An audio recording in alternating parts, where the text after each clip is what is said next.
Those of us who were alive then can't erase from our minds the images of planes flying directly into the World Trade Center towers on September 11th, 2001.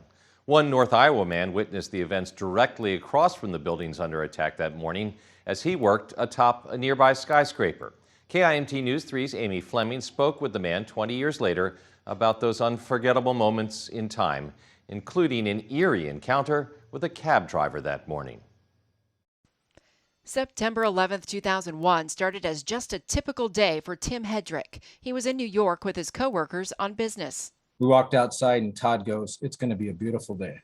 But from that moment on, his day changed, starting with his cab ride.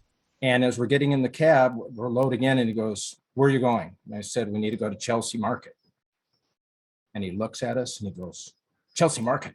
Well, yes. He goes, "Get in, hurry." Looking back, Hedrick believes that cab driver knew of what was about to happen. We were doing 70 miles an hour down the side streets of New York, trying to get him to slow down. I had crawled down on the floorboard of the passenger side. We come to a screeching halt and he yells at us and he goes, "Get out." The Mason City man and his team went on with their day. Hedrick had a bird's eye view on top of a skyscraper in New York City that fateful morning.